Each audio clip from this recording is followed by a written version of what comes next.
places. And that's what we're going to talk about today by looking at examples from abroad. Japan is a standout among OECD countries because it has much lower and much more stable housing costs overall. And New Zealand is a standout among OECD countries for its exceptionally high and rising housing costs. These countries are kind of at the opposite ends of the league table.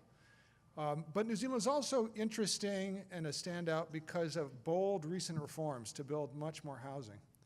In both cases, there are important lessons for us to learn, and that's why I am supremely excited to be organizing, to be moderating a conversation with some really keen observers in housing in Japan and New Zealand. We have Dr. Jiro Yoshida, who's associate professor at Penn State and at the University of Tokyo. Currently, he is zooming in from Pennsylvania, I believe. And we also have Robin Harding, who's the Asia editor and an economics consultant at the Financial Times based in London. But Robin is in Tokyo, where he has lived and worked for a number of years. Curtin Lees is a consulting economist with Sense Partners in Auckland, and he is joining us from New Zealand. It is a very different time of day for them than it is for us. Robin got up at an ungodly early hour to be here and on this lazy Portland afternoon where the snow has melted. So together we're going to uncover the reasons for Japan's success, New Zealand's failure, and its recent reforms, and we're going to see what lessons we can learn for Yimbitown and for North America. We're also going to hear about what's going on in those places that is less rosy than I may have said. So tomorrow morning, we're going to have kind of the part two of this conversation at 9 o'clock right here in this room. Jenny Schutz is going to moderate a panel of 4 leading thinkers about what lessons Germany, France, and the United Kingdom offer to teach us. I also want to acknowledge and apologize for the fact that this is an all-male panel. I tried hard to avoid that outcome.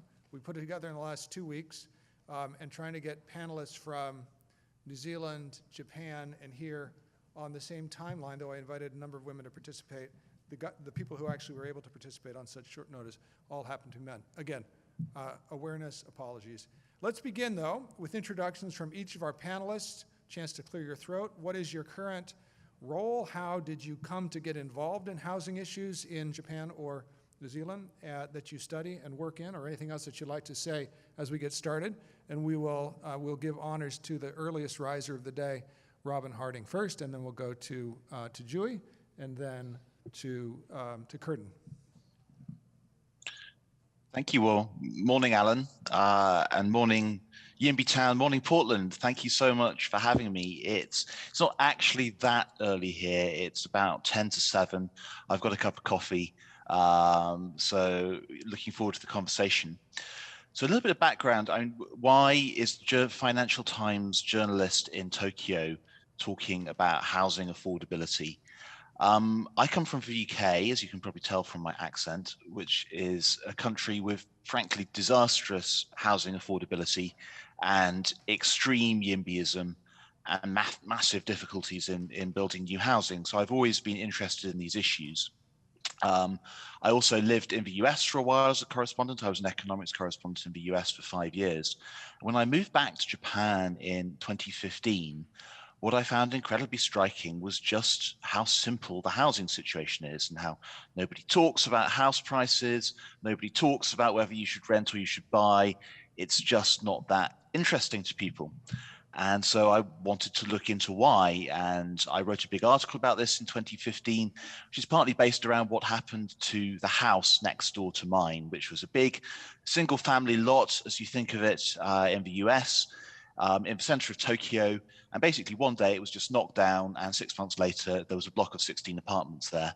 Nobody consulted me, nobody consulted anyone else about this, it just happened. So I wrote a big article about how this came about, and we can talk about the lessons you can learn from that afterwards. Thank you.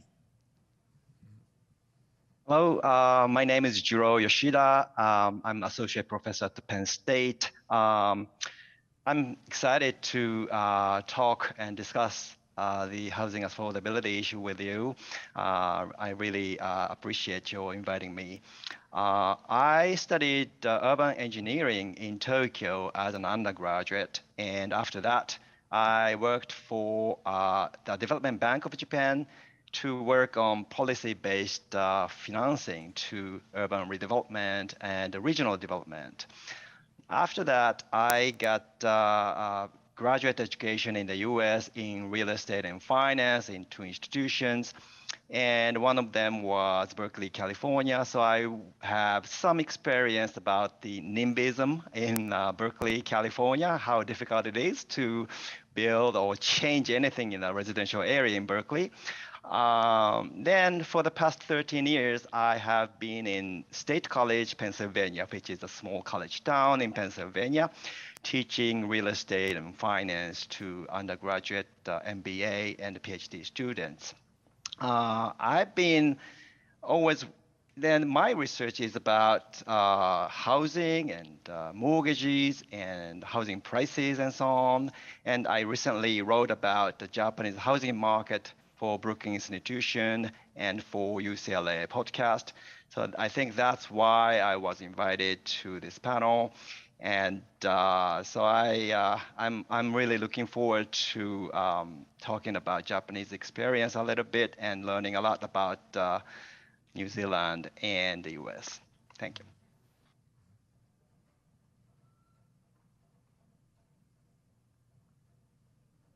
Kieran, go ahead, please. Kia ora tātou. Hello, everybody. My name's Curtin Lees. I'm an economist at Sense Partners, little public policy consultancy in New Zealand, and I also have a honorary associate professor position at the University of Canterbury. So how did I get involved in housing? Well, I used to be a macro guy. So I used to be at the Reserve Bank, having done a PhD at the University of Melbourne, and I sat around with a bunch of economists thinking about where interest rates should be, what was the outlook for the economy. And at one point I got involved with doing a little bit of work in housing and urban economics in that space. And it was exciting. It was exciting because when you start to talk about where people live and work, people engage a whole bunch more than when you're thinking about where the interest rate should go up 25 or 50 basis points amongst a group of people that kind of think a lot in the same way.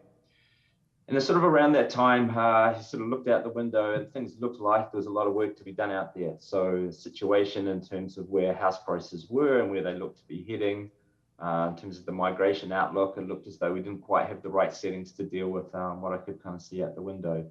So I started to get involved in that point in time, and over the past a dozen years, I've been doing a lot in sort of urban economics and housing space, but certainly around 2015, around when Robin was kind of writing his paper about his experience, started to get a lot more sort of actively involved. But certainly interested in kind of the conversation that we'll have today. You're quite right, Alan, to point out that New Zealand is a failure. So I want to be learning what I can from other places to bring some lessons back home. Thank you, everyone. All right, so every country has its own political economy of housing. The policies are different, the economic structures are different, the traditions are different, institutions vary. So I don't think there is a place that can serve really as a model for other places, but I do think that there are lessons that we can learn from other places, and that's really the purpose of this, for this session and for the one that we'll have tomorrow morning. So we'll start off with the highlight question of the day. What political lessons do you think Japan or New Zealand offers to teach us in North America about overcoming housing shortages? And let's do it in the reverse order that we just did. That is Curtin first, and then Juro, and then Robin. Sure, thanks, Alan. So, I mean, I think New Zealand offers kind of lessons about, really what not to do. So our institutional setup's not great. There's a number of reasons sort of around that. So all the decisions are really made at a local government level. For a start, when I think about local government, you might think that kind of naturally aligns to cities and say labor markets, but that's actually not the case. So our local cities or local areas are actually too small, and they don't sort of represent sort of a natural metro area. So the costs and benefits of different policies kind of fall outside kind of the constituency of local government. Kind of worse than that, we then overlay kind of a regional government that you might expect to be better aligned to labour markets, but actually those regional kind of institutions are very historical and they're kind of aligned to water catchment areas. So they don't really have anything to do with the local kind of labour market. And so again, at the costs and benefits for the incentives for the people that are making decisions at a regional level are really hard because they cross over different labour market areas. On top of that, there's very few incentives for local government to actually put in place growth and new houses. There's very little revenue that actually comes back to local governments for that. So you can't turn around and show your voters or your constituency the benefits of what growth tends to be. So we end up with very conservative local governments that are very growth averse, simply because they don't have the incentives in place to actually put in place new housing developments that could help alleviate some of the pressures that we see. Even worse than that, on top of that, because there's very little revenue that comes home to local government, infrastructure decisions become quite fraught. And instead of being able to sort of allow growth in many places all at once, we actually end up with a very sequenced kind of approach to land release or infrastructure. That helps land bankers because they can see what's coming down the road. And so we end up with quite high land prices. Then in terms of what happens in terms of intensification, we've had very restrictive policies for a long period of time. They might have made sense in the late 70s and 1980s perhaps. But certainly one of the great things that we have seen recently is sort of releasing some of the land use regulations that have got in the way in terms of brownfields and intensification development. So yeah, certainly a lot of things to work on in terms of our institutional structures, but local government is quite fraught. And I can come back to that, but I'm interested to hear what the other panelists have got to say about their own experiences before I can perhaps articulate a little bit more about what's happening in the more recent debate. Mm-hmm. Excellent. Are folks able to hear Curtin well or no? Yeah? Okay, good. Up here I'm getting, it's a little muddy, but as long as it's coming out of the speakers that way, excellent. So we'll go to Jiro and then Robin to talk about first cut on lessons. Sure. So from Japan, actually, Alan has an excellent case study, and I highly encourage everyone to read Alan's case study about Japan. Basically, I can read out his article here, but instead of doing that, I can add some color to his, his story or explanation about how and why Japan's house prices are quite stable, based on my Japanese experience. If you think about housing affordability issue and housing prices in general, eventually the factors can be one of three, okay? Demand, supply, or quality, right? So if the quality of housing is the same over time, the change in housing prices up and down has to be related with some demand factors or supply factors. And another possibility is housing stock can be improving over time in terms of amenity, in terms of quality, in terms of durability. So, the housing prices got to be associated with one of these factors. And for Japanese experience, as Robin already suggested, supply factor seemed to be pretty important. That's my understanding as well. So in particular, when we talk about the supply, I mean the supply of housing by private developers and private home builders. Then what's important for those businesses in Japan, I think, is less uncertainty, less regulatory uncertainty in Japan. So regulatory uncertainty is very, very low in Japan compared to the United States.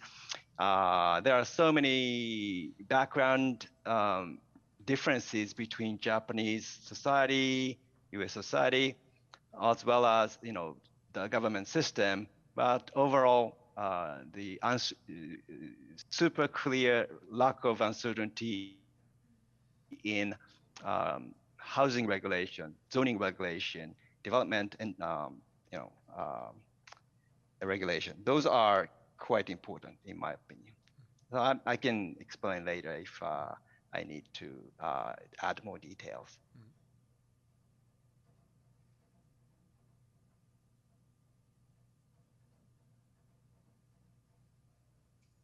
Hi, Alan. I'm not sure if you. Yes, please, your turn. Great. So let me not go again over the ground that Gilo just excellently covered, but let me make 2 points which I think are really important to learn from the Japanese experience and why I started studying it and writing about it. The first is that it answers some fundamental objections that you often hear when people say, if we build more houses, housing will become more affordable. So, for example, you sometimes hear there is a fundamental scarcity of land. Therefore, there is nothing we can do about house prices. You hear that in the UK. You hear that in big cities in the US sometimes. But Japan shows that's not true. This is the most densely populated country, one of the most densely populated countries in the world, with very little buildable land.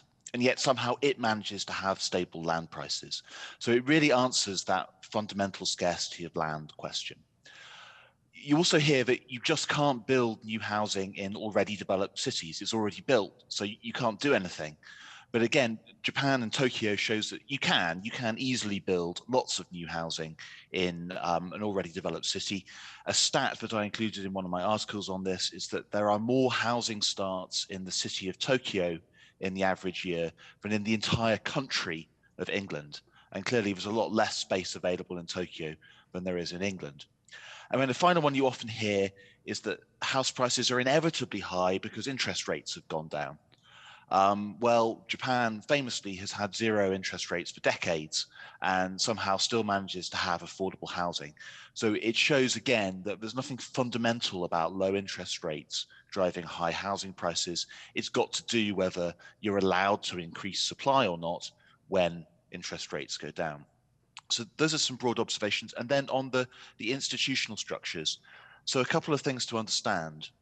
First of all, most Japanese housing regulation is written by the national government in national law, and local government has very little discretion over how it implements that.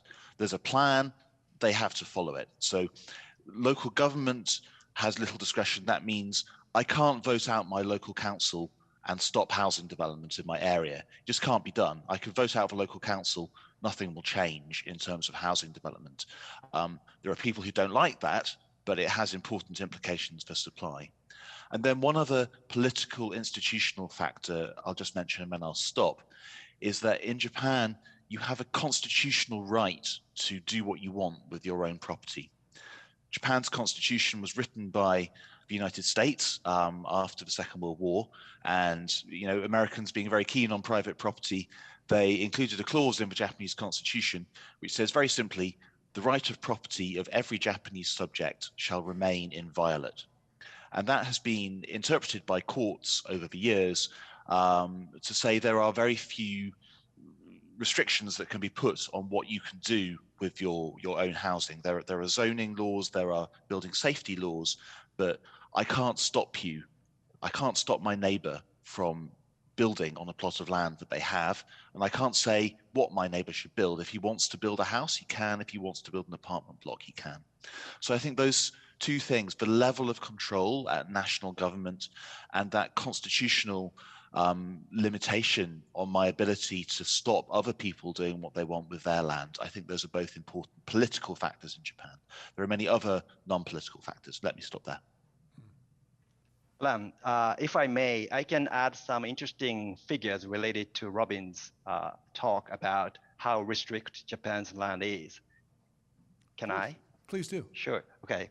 So Japan's national land is approximately similar to California, slightly smaller than California, slightly larger than New Zealand.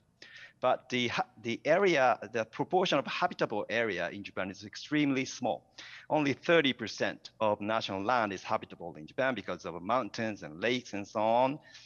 And the ratio of habitable area in the US and in New Zealand are about 70%. So that's very different.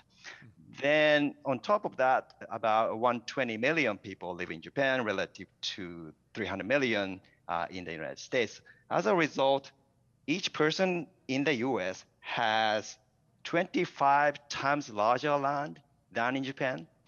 And each person in New Zealand has 50 times larger land than in Japan. So those are some interesting kind of trivia numbers we can have in mind. And does either of you, can you offer any current numbers or estimates or ranges of what housing costs, say, in Tokyo compared to other places? Probably if we measure the ratio between average housing prices for newly sold houses to the income of those buyers, the ratio is about 5. So the housing price is about 5 times income of those buyers. Again, it's really always problematic to take average, what kind of sample it is. It's totally different from entire national average, but a home buyer sample. So it's a little bit difficult to interpret, but that's approximately the number we have. Is that ratio been stable over time or going down or going up? Yeah, usually, in Japan, policymakers tend to target 5, a multiple of 5 to be affordable. So they try to keep housing prices within 5 times income. So in that sense, that ratio is within the range of a policymaker's target.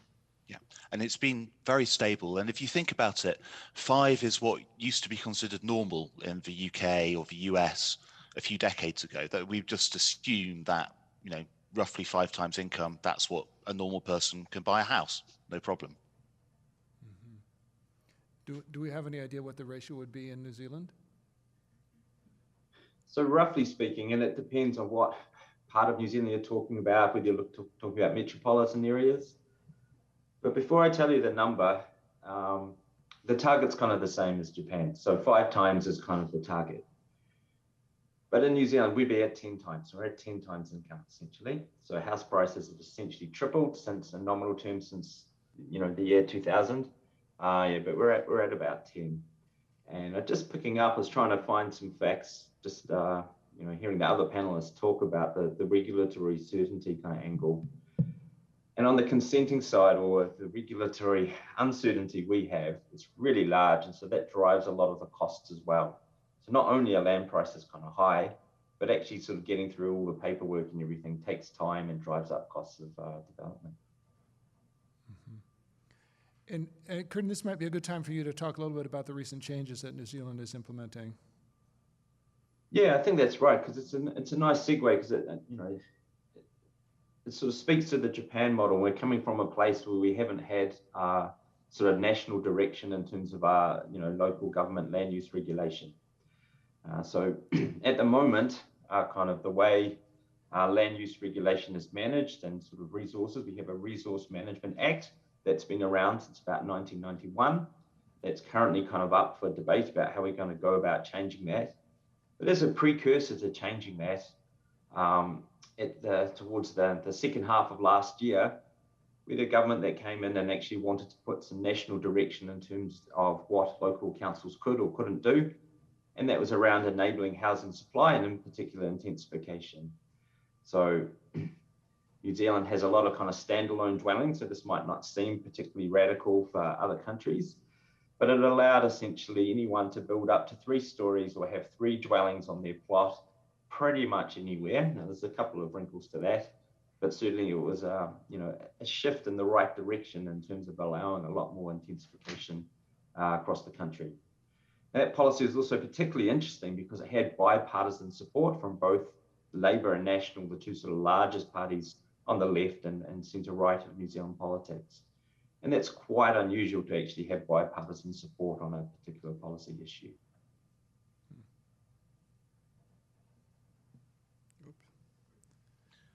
Alan, could I come in on a point? Because please do. I think, and you've certainly emphasized, I think, the fact that it's local versus national control of housing policy is important, and I think that's 100% true. I think the UK is a bit of a cautionary example there, though, because, and maybe you'll talk about this in your session tomorrow, and the UK has lots and lots of national housing regulation, and then it has local control as well. But the national regulations are also make it very difficult to develop. So the UK has, for example, very, very strong restrictions on redeveloping historic areas. And that's at national level. So it's just a brief caution. I don't think that shifting all housing policy to national direction solves all problems, but it's certainly one element in the mix. Mm-hmm. Yeah, and we are going to have a session tomorrow where we'll talk, and John Myers is here from London. He'll talk a little bit about the situation in the UK and reform efforts there. We'll also look at Germany, which is the other OECD country that I think is most interesting for us in North America, aside from Japan. And Germany has a fairly decentralized system, but they have very different incentives. So let's talk a little bit more about if there's anything that panelists want to add about the level of control and the relationships between the different levels of government in their country. If there's anything that we haven't covered adequately, I had a question in the list, but you all talked about it some. And I also should say that folks in the audience, if you have a question, I'll keep peppering the panelists with questions and keep the conversation going. But if you have one, please wander up to the front here. We've got a question. I'll recognize you, and you can participate in the conversation. We've got a microphone right up front, and if you speak into it, they will be able to hear you. You will not have to depend on me repeating it, which would be, well, not to your advantage. I'm really bad at repeating or listening to other people. No, that's not true. I'm good listening. Right? Okay. So if there's more comments about the level of government and the importance of that. Anyone?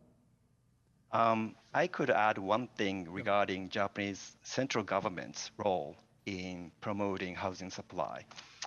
That is not about zoning or building code. That's the national regulation about the zoning and building codes and everything. Also, property tax rates are uniform in Japan. That's also important.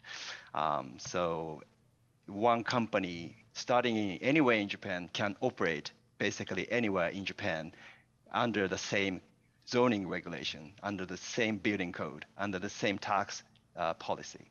So that's really a huge reduction in uncertainty. But on top of that, the central government in Japan has been doing a lot of industrial policy. Good or bad, Japanese government is famous for its industrial policy. So for example, Ministry of Finance try to regulate and register banks and financial industry. Ministry of Economy and Trade tries to regulate and control steel industry. Similarly, Ministry of Land and Infrastructure and Transportation wants to and do sort of control construction industry and transportation industry. And in doing so, the government played a significant role in expanding the industry. And the construction industry and home builder industry is the supply side of the economy. So the support and supportive policy by the central government was very, very was another important factor promoting housing supply. For example, all construction industry companies and real estate company have to register, right, for the Japanese national registration system. That helped. The purpose is to assure the quality of those companies, and that was very successful. After World War II, there was so many different kinds of companies starting up, and quality was so varying, and there are bad practices, good practices, and so on. So the government stepped in and tried to regulate the industry to control the quality of the industry. And that that reduced the uncertainty about the quality provided by these construction industry and home builder industry. Also, the government provided some warranty and certification program for building parts that also created a lot of assurance about the quality of building parts and so on. So a lot of supply side industry control policy by the national government helped industry to grow to a large company. So another interesting trivia numbers for Japanese construction industry or home builder companies is that large market share of top 10 companies. So top home builder has 30% market share, and top 10 company has about 80% market share. So on one hand, that's a concern about the market power and so on. But on the other hand, they have a lot of economies of scale because of historical growth in the industry. So that created a lot of efficiency in the operation, efficiency in technological development and so on. So that's another aspect of national government having a lot of power. Alan, there's one I'll mention which has nothing to do with national government, but it's pretty important to understanding how Japan works. And that's that Japan has earthquakes, really big earthquakes. And as a result, historically, housing has been repeatedly rebuilt to higher safety standards.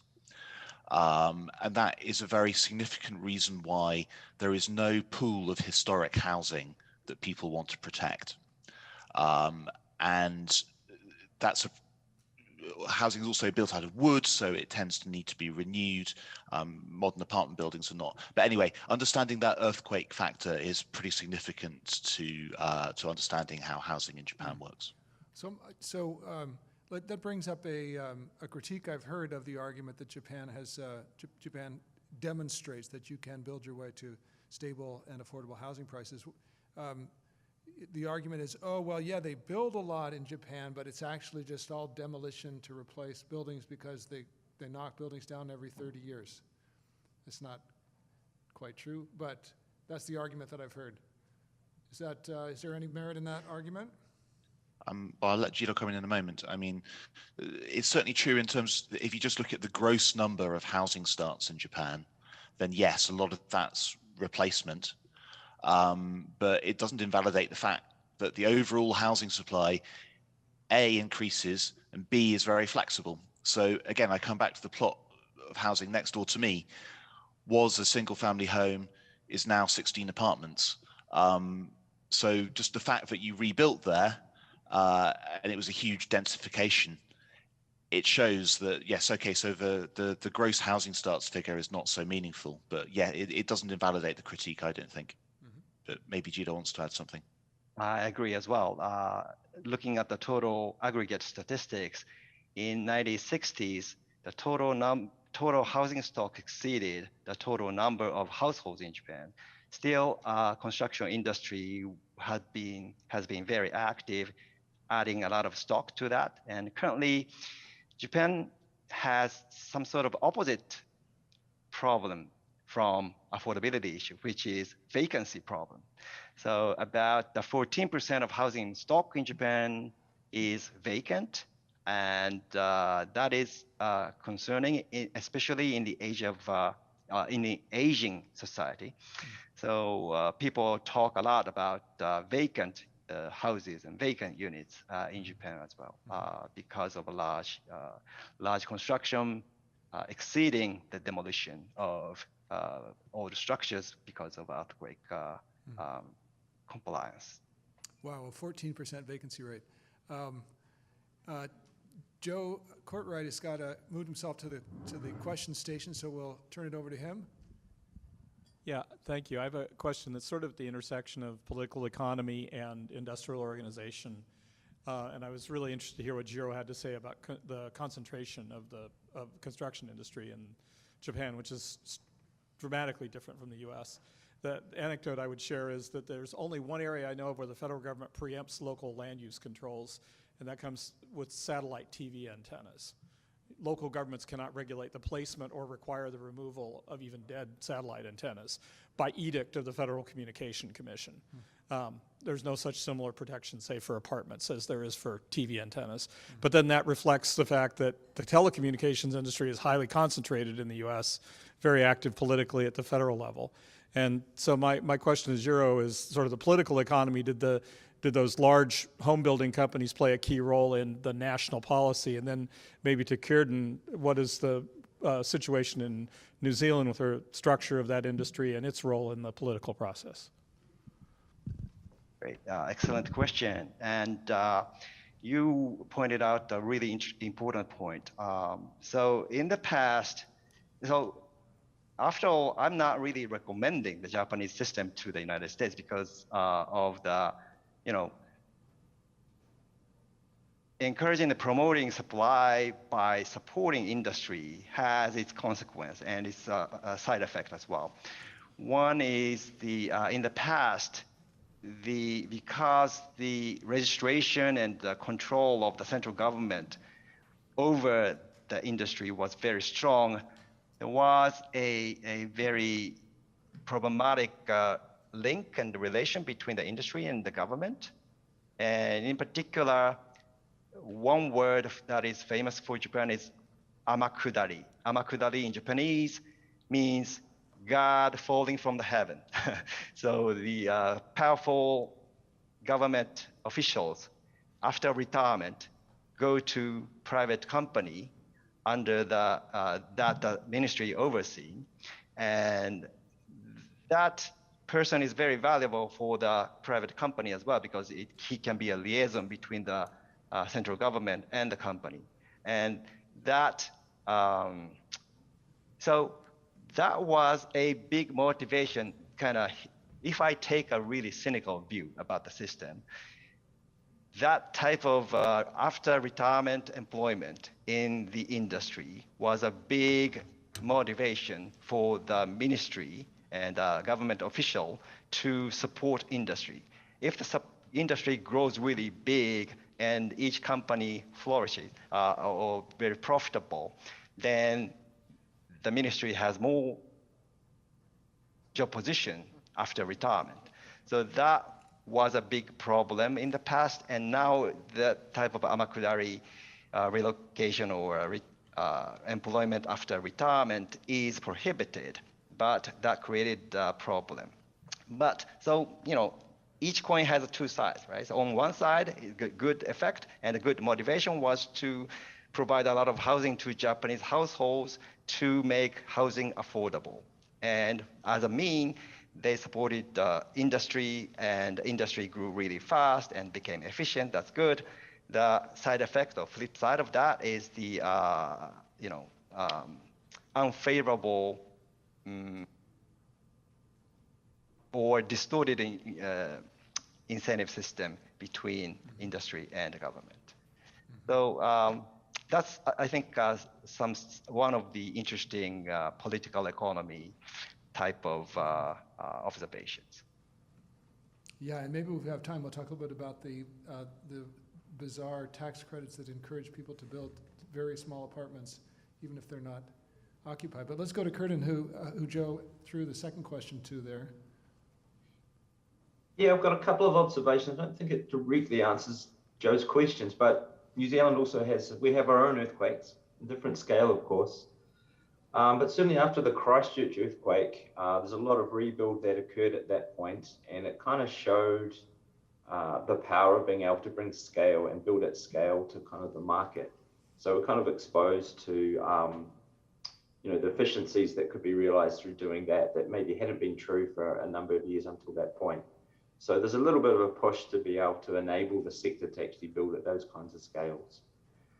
On the flip side of that, regulators often point to the risk of earthquakes as a reason why we need to have our own sort of bespoke regulations for a whole range of different products. The economist in me says maybe that's not true, and we can actually just get, take regulation and quality standards from other countries.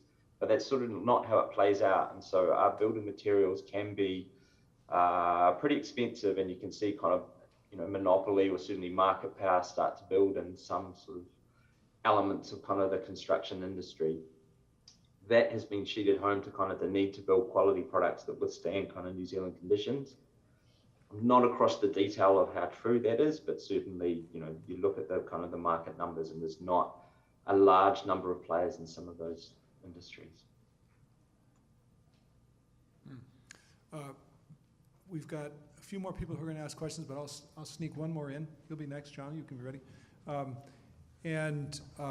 The other another objection that I hear sometimes in the United States particularly in the NIMBY, in the hot markets on the West Coast and the East Coast, is the idea that somehow the housing markets are, at least here, are somehow awash in what they call global hot money, that it's all speculative bubbles, and that the normal laws of supply and demand do not apply, that building more won't make a difference because it's all hot money. So the question then, so New Zealand is certainly a circumstance with a relatively small economy, an extraordinary run-up in housing costs that has continued during the pandemic. And I think that Japanese property values have risen during the pandemic, as have property values in most places in the world. So I wonder if you could comment on whether there's any veracity in this idea of investment capital rushing into the real estate market, and that's the main driver here, not supply and demand. Anyone? Well, I can make a point. I mean, Japan has masses of available investment real estate and complete free openness for anyone in the world to come in and buy it. And yet, mysteriously, they don't do that. And the reason is because there's loads of it, so you can't get a massive return on it, and it doesn't go up in price.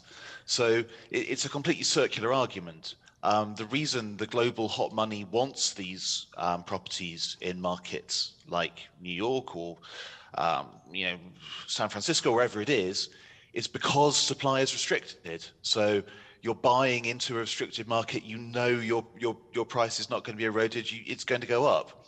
So I find that argument to be circular. I would see some validity to that argument that investment money from foreign investors are increasing price for housing.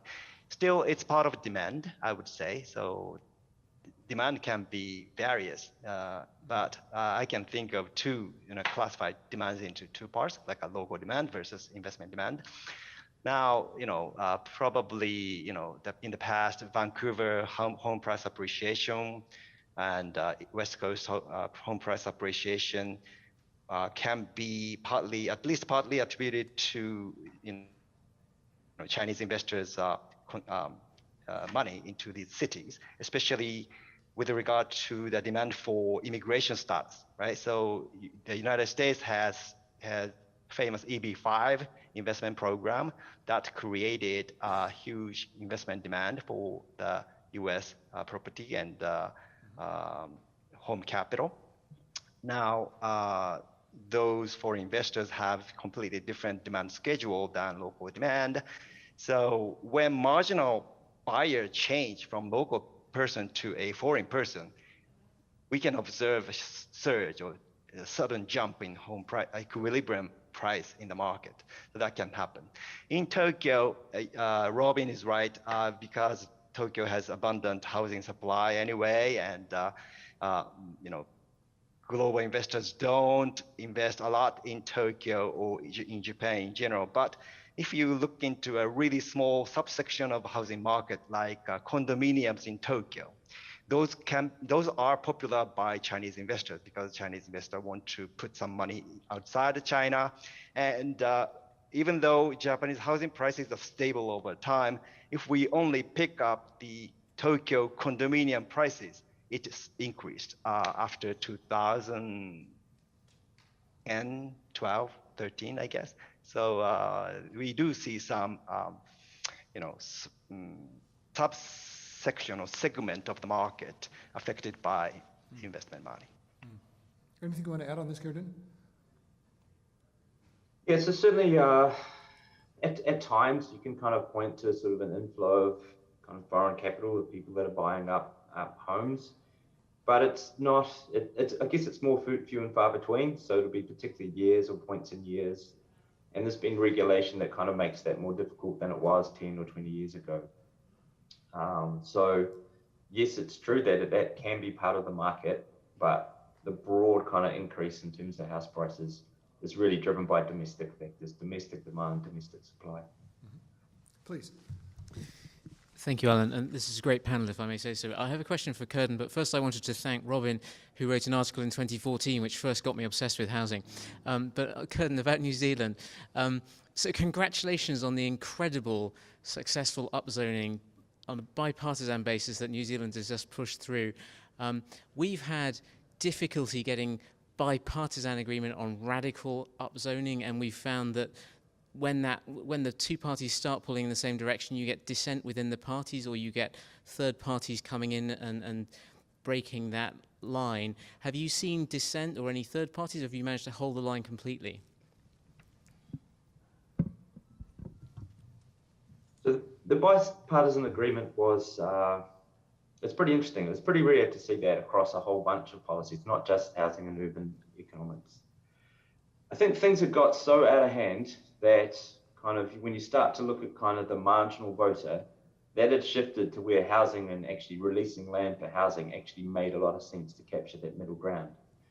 So in many ways, kind of things have got so bad that, you know, both parties need to be seen to be doing something, so that, you know, come just immediately before the next election, you've actually got something in your bank that you could point to say that you are helping in terms of enabling more housing supply. Now, it's a little bit interesting that the Liberal Party, sort of ACT Party, didn't come on board in terms of something that looks as though you're liberalising what can be done with your land, but that party was kind of against kind of the broad thrust of the policy proposal, and the Greens too, you might have thought might have gotten behind, but didn't come to the party in the end. But yeah, it was a great thing to see bipartisan support for something that really holds a lot of potential to make a big difference to housing supply in New Zealand. Alfred, did you want to? I had the same question. Oh, you had the same question. Okay, and you, sir?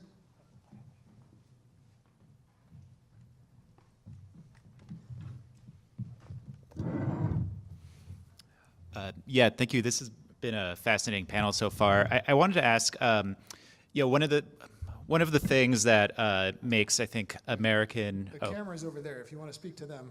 Okay. There you go. Now you're talking to them. One of the things that, of course, has really shaped land use in the United States, as I think everyone in this room knows, is the history of racial segregation as a deliberate public policy. And obviously, America's story of race and racism is highly idiosyncratic, but I know that Japan and New Zealand have their own stories of that, and I would love to hear reflections on to what extent that has shaped land use and housing politics in the two countries.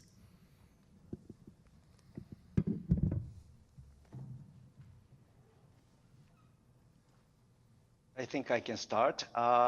So for Japan, I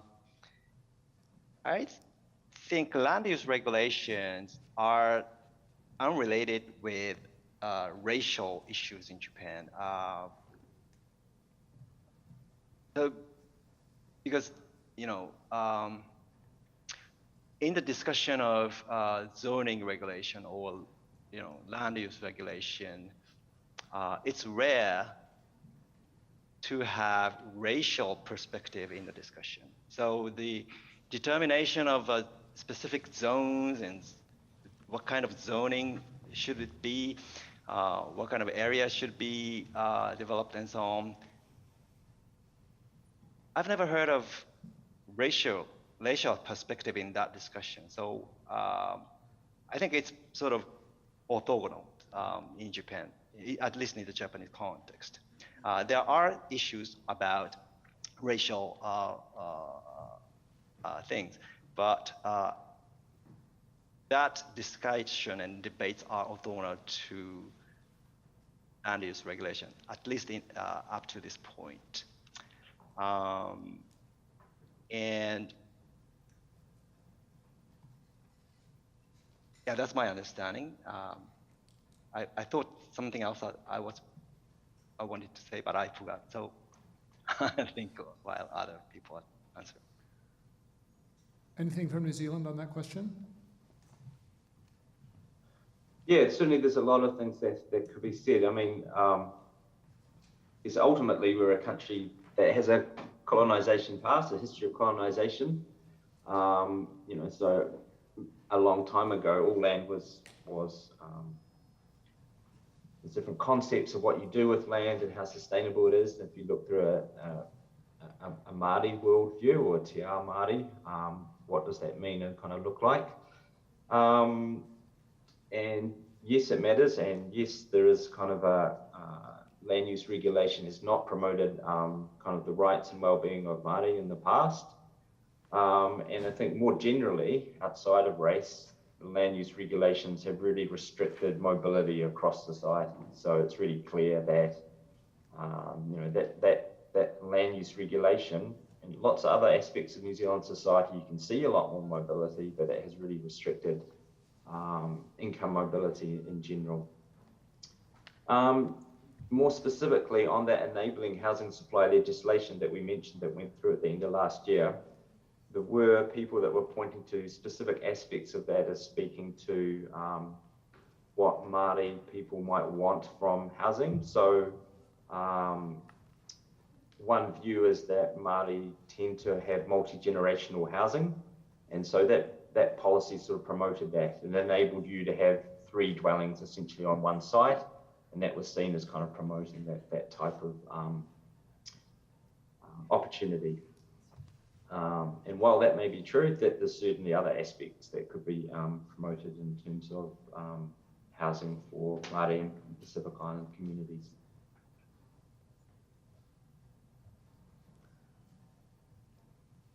Please come on up. And what do you think are top priorities for reform in Japan or New Zealand around housing policy? So we've been talking about what are the lessons from there for here, and particularly, are there any lessons from the United States that you think would be well applied in your country? And we'll do it, Robin, Jiro, Kirden. And then we've got another question from the audience next. So I'd say there's 2 issues in housing policy in Japan. One is quality. So there's still quite a lot of low quality housing stock in Japan. Small houses, wooden houses, houses built to low standards in the 1960s or 1970s. So upgrading the quality of housing in Japan is still a long run issue, and I mean, it's happening all the time, but there's still a ways to go there. The second issue is, as Gilon mentioned before, the growing problem of empty houses. And you have this problem of spot blight in Japanese cities. So, you know, the population is now in long run decline. It's also moving to the big cities. So particularly in regional cities, you get areas where you have more and more empty houses. And so a big question is, how do you concentrate the population into functional communities and avoid everyone being spread out with lots of sort of patches of blight in between or empty houses? And that's a familiar problem to post-industrial cities in the US and elsewhere, but it's a growing issue in Japan, which no one yet has a really good answer for. Anything to add, Jiro? Yes. Another issue I would point out for Japan is the distortion created by tax incentives. That is, inheritance taxes are huge in Japan, big issue or big deal for many households. And housing assets are treated very favorably in the inheritance tax system. So when a household holds a housing, then that house can be transferred or inherited by the heirs without much inheritance tax. But if a household holds a financial asset of the same amount, that financial asset is going to be taxed heavily. And so that is an inheritance tax advantage. Then a lot of relatively wealthy people want to own real estate, housing especially rental housing. Then what they do is to invest in rental housing, which is good, right? In terms of affordability housing policy, more people wanting to buy rental housing that would provide low rent and a lot of abundant rental housing in the market. That's good, but there's a distortion there because in Japan, tenant rights are so strong, and once you lease out a house to a tenant can live for many, many years by renewing. And in order to evict, so basically landlord, under a traditional lease contract, the landlord cannot evict those tenants, so that the response by those investor landlord is to select tenants who are going to move out really quickly. So they try to seek high turnaround. High turnaround tenants, who are they? They are young professionals, college students, and so on. And then what kind of properties are there? They demand? They are studio housing. So a lot of households motivated by inheritance tax advantage provide housing of studio condominiums, studio housing in Tokyo. So the supply of studio housing is huge in Japan, whereas rental housing for families are very, very scarce. So the consequence is that, you know, high vacancy rate and the relatively low rents for single, one room. So Japanese call it the one-room mansion, but it's a studio apartment. Studio apartments are vast, abundant, but family rentals are so scarce that families have to build up a deposit and arrange mortgages, and they have to buy houses. So that's a big issue, distorted by taxes.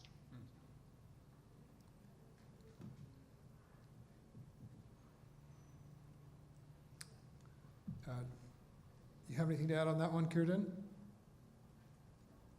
In terms of New Zealand's housing market or Japan's housing market? Yeah. So I think for New Zealand, our next big thing is really thinking about incentives and local governments and how do we resolve our sort of infrastructure issues. So it has been very difficult to put in new developments, both greenfield and brownfield, because infrastructure kind of looks costly, or local councils to use that lens as a way of not promoting growth in their area because the infrastructure is costly. So we need to find a way or a key to kind of unlock that problem for local councils. And I think combined with a lot of the direction that we're seeing from national government, that has hope, provide some opportunity, I think, for housing. But yeah, the infrastructure thing is the next kind of cab off the rank in terms of the policy perspective. All right, please.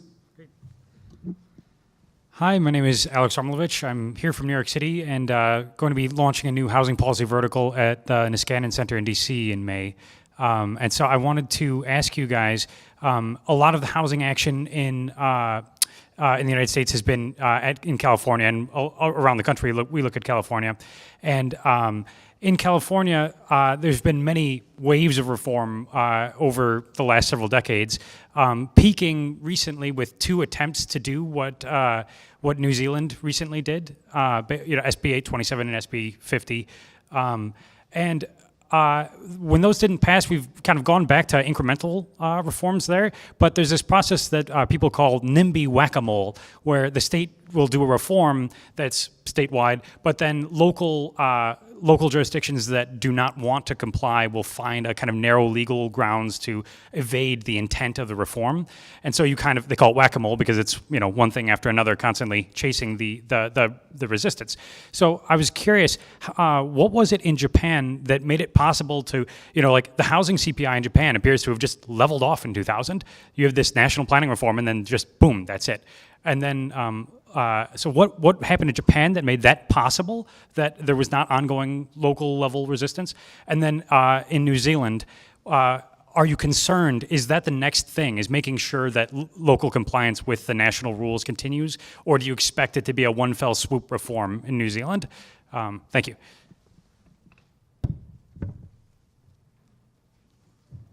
So for Japan, the control by the central government over local governments are very strong.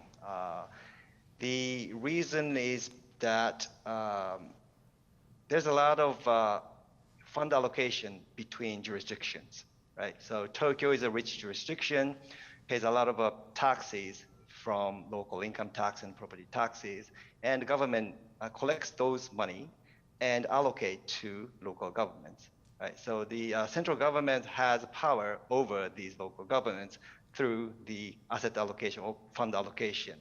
That's in general, right? So the not just about the housing policy. In general, central government in Japan has a very strong power over local government. Then central government decides the national policy, and the implementation is up to the local government, but local governments tend to sort of in compliant with the national intention. Historically speaking, the central government's power was even stronger before, right after World War II. Basically, many cities were burned down, so local governments had lack of talent and resources. So central government had to provide a lot of things to local government. So central government decided and implemented everything. And so through that history, there's a sort of a long-term relationship between the central government and the local government that, okay, central government is a decision maker and local governments are some sort of administrator of the national policy.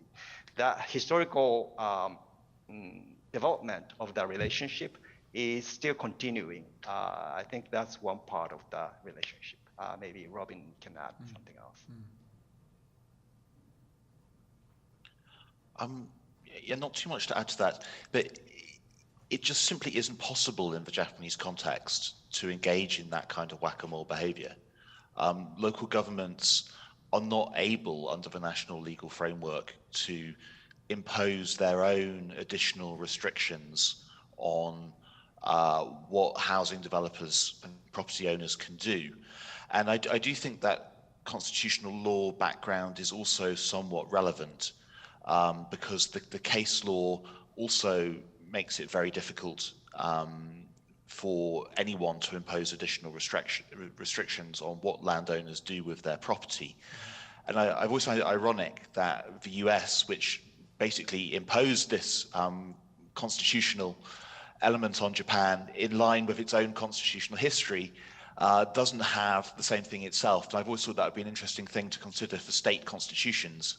Maybe that's how in the US, the sort of three-tier US government structure, it would be possible to override these things. But I'm very ignorant and I don't know the details on that. Let me take the moderator's prerogative to interject. My view is that one lesson of Japan and actually New Zealand is not for us to focus on the federal level in the United States, but on the state level, because states in the U.S. context, as Robin was just saying, they have the relevant legal authority. They delegate to cities and counties all the powers that cities and counties have. By tradition, we have left land use decisions in most states to localities, but legally a state has all the authority over everything. It is the United States, right? And the Constitution is granting powers to the federal government, but those not given to the federal government are reserved for the state, not for localities. So that, it seems to me, is the political strategy lesson for the YIMBY movement, or a political strategy movement for the YIMBY movement in the United States. But I interjected before Kieran had a chance at that question if you wanted it. Yeah, I don't have too much to add, but yeah, I think, so, you want to think of New Zealand as kind of a state of the US, or a very small state, but certainly there's been a lot of push to recognize that there are national benefits in getting local land and housing markets right. So those kind of benefits accrue to people that might be future residents of that area, and so you're certainly seeing a central government that feels much more empowered and much more willing to actually, in some ways, regulate local government as a regulator rather than as another sort of arm of government. The national policy has precedent, so local councils will do some things to try and kind of get around policies they don't quite like, but there's far fewer opportunities to do that than there have been in the past. The next big thing on the sort of the policy horizon is reform of our Resource Management Act that's been in place since the early 90s, and the large reforms that went through New Zealand at that time. And so when we kind of do that, there's lots more tensions with thinking about climate change in relation to housing and urban development. So that's kind of the next sort of raft of policies to work through. Alfred, please come.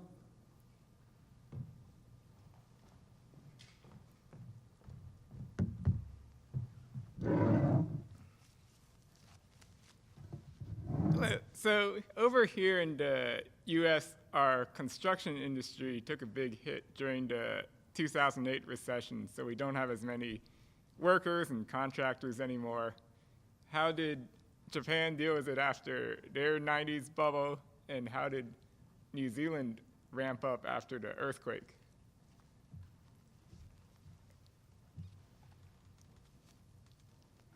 Let me start for Japan. After the bubble burst in the 1990s, indeed, Japanese companies adopted lifelong employment at that time. So that means a lot of construction workers or workers in the construction industry, construction companies, stayed in the company. And the company couldn't fire these people, unlike in the United States. So indeed, in the downturn, with the lack of demand, those companies still maintained almost all workers. So that created a lot of loss for the company in the 1990s, and that created merger and acquisition between large contractors and so on. But so there's always abundant labor force in the construction industry in Japan, and that's not changing. And then in the 2000s, when there were some demand for construction, still those companies had large employment, a large number of workers, and so that sort of helped in coping with increased demand. So that's a little bit different labor market structure between Japan and the US.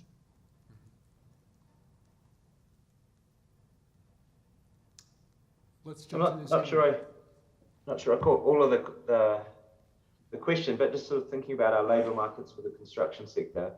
So certainly after the GFC, employment in, say, residential construction halved.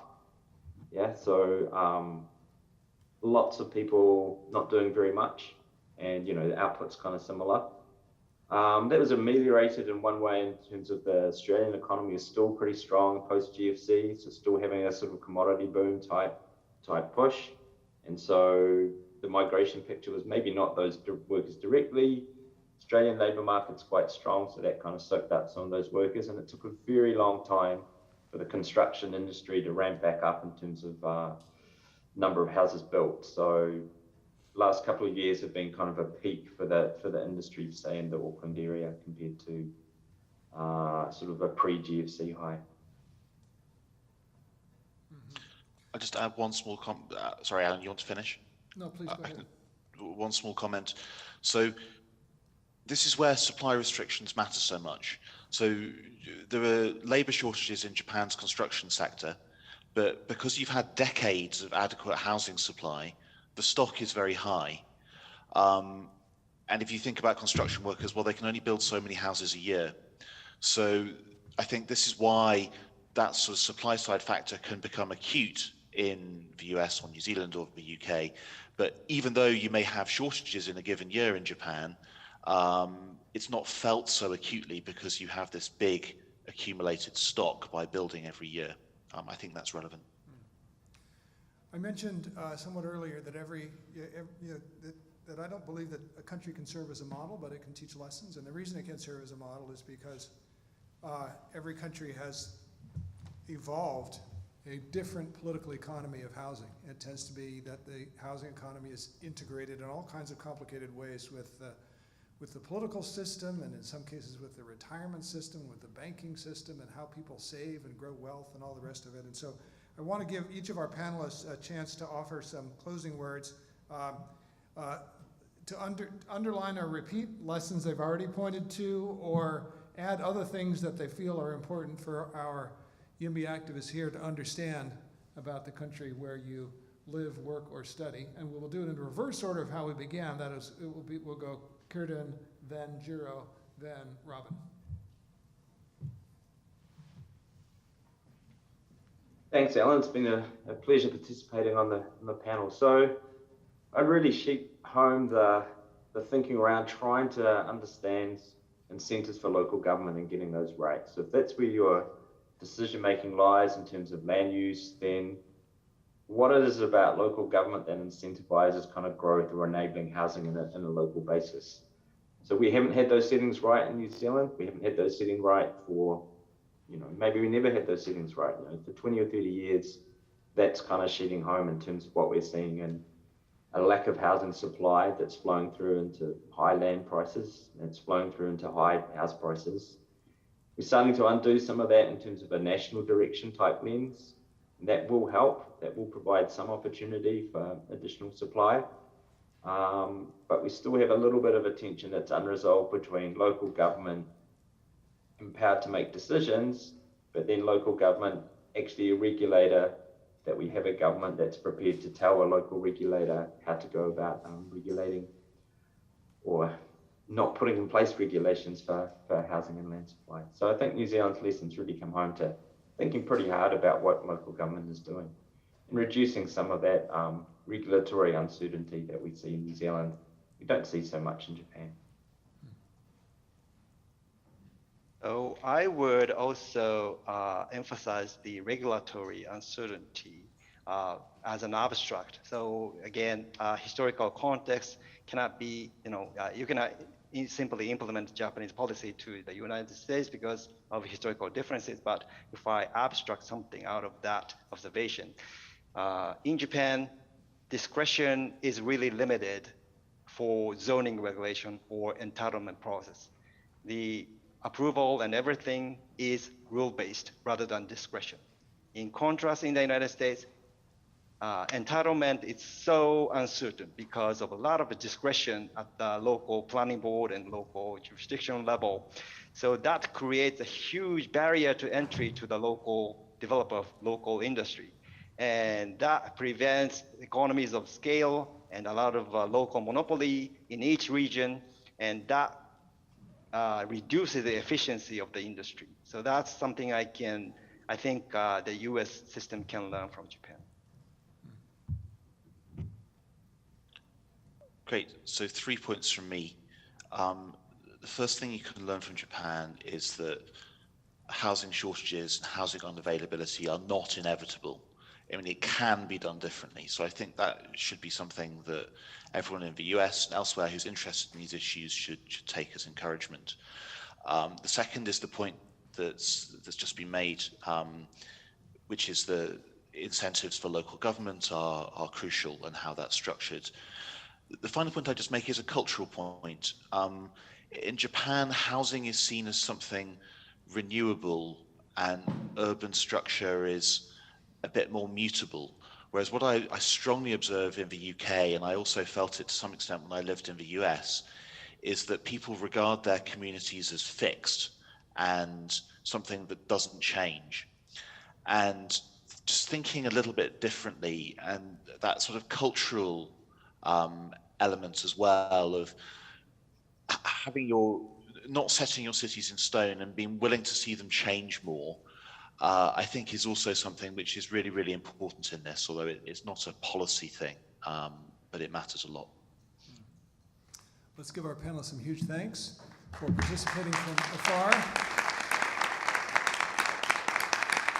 And thanks to you for coming this afternoon. If you want to hear more international comparisons, we'll be starting right here again, I think. 9 o'clock in the morning, we'll talk about Germany, the UK, and France, and what lessons they might have for us in our quest for abundant housing on this continent. Thank you.